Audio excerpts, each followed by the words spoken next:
এরা এক একজন শত শত কোটি টাকার পিএস কামায় ফেলতেছে কতদিনে? 10 মাসে। হাসিনার তো 15 বছর সময় লাগছিল, পলিটিশিয়ানদের তো 15 বছর 20 বছর লাগে এইরকম অর্থ কামাইতে। এই বাটপারদের তো 3 মাস 4 মাস 5 মাসে তারা কামায়। পলিটিশিয়ানরা কম দক্ষ। রাজনীতিবিদদের খামাখা গালি দিয়ে লাভ নাই।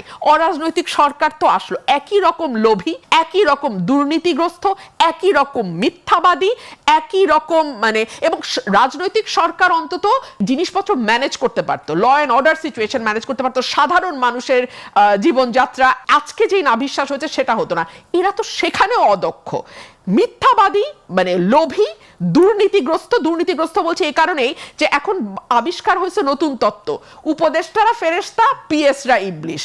কি ফানি কথা, তাই না? অথচ চিন্তা করে দেখেন, পিএস এর জন্য সুরঞ্জিত সেনগুপ্তকে কালো বিড়াল তকমা নিয়ে অত্যন্ত কি বলবো, হিউমিলিয়েশনের মধ্যে তার জীবনের শেষ দিনগুলো তাকে পার করতে হয়েছে। তখন কিন্তু বাংলাদেশের জনগণ তাকে ক্ষমা করে নাই। আর আজকে এইসব উপদেষ্টা যাদের কোনো রকম পলিটিক্যাল ব্যাকগ্রাউন্ড, ফ্যামিলি ব্যাকগ্রাউন্ড কিছু নাই, এরা এক একজন শত শত কোটি টাকার পিএস কামায় ফেলতেছে কতদিনে? 10 মাসে। হাসিনার তো 15 বছর সময় লাগছিল, পলিটিশিয়ানদের তো 15 বছর 20 বছর লাগে এইরকম অর্থ কামাইতে। এই বাটপারদের তো 3 মাস 4 মাস 5 মাসে তারা কামায়। পলিটিশিয়ানরা কম দক্ষ নয়। পলিটিশিয়ানদের না দিনের শেষে আমি আপনাকে বলি, মানুষের কাছে ফিরতে হয়, ওই একটা ভয় তাদের থাকে। আজকে পারছি না, কালকে যাচ্ছি না, পরশু আমাকে যেতেই হবে।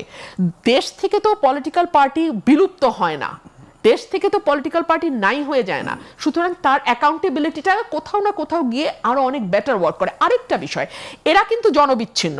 এরা এখন আসছে বাংলাদেশে, দুদিন পর চলে যাবে আমেরিকা, চলে যাবে লন্ডন, চলে যাবে সিঙ্গাপুর। আপনি এদের টিকিও খুঁজে পাবেন না। কিন্তু আমাদের তো ভাই যাওয়ার জায়গা নাই। পলিটিশিয়ানরা তো পালিয়ে যান, দেখলাম তো আমরা। আবার ফিরে তো এদের তো আর ফিরার দায় নাই, তার মানে রাজনীতিবিদদের যে দোষ নিয়ে আমরা সারা জীবন কথা বলি, এখন অরাজনীতিবিদদের একই অবস্থা দেখছি, তাহলে এটা কি আমাদের জাতিগত সমস্যা? আমাদের জাতিগত সমস্যা নাজমুল ভাই। আমি আজকে একদম আমি যখন এই বাজেটটা দেখলাম, আমি যখন এই মুক্তিযুদ্ধের ইয়েটা দেখলাম, আপনি আমাকে বলেন এই যে নতুন নতুন ইস্যু তৈরি করা কেন, কি কারণে মনোযোগ ওদিকে নিয়ে যাওয়া? অ্যাবসলিউটলি। এই খেলাটা হাসিনা আমাদের সাথে 15 বছর খেলে নাই, আমরা কি এই খেলা জানি না? এই খেলা আমরা দেখি নাই? যখন রাজনৈতিক দলগুলোর সঙ্গে আপনি দ্বিতীয় দফা বৈঠক করছেন ঐক্যমতে আসবার জন্য, তাই না? এবং এই ঐক্যমত থেকে যে সভা হলো, সেখান থেকে বেরিয়ে মাহমুদুর রহমান মান্না বললেন ওনারা হাসেন সুন্দর করে, কথাও সুন্দর বলেন, কিন্তু কোনো কনক্লুশনে ওনারা পৌঁছান না। কারণ কনক্লুশনে পৌঁছলে কোনো প্রশ্নের জবাব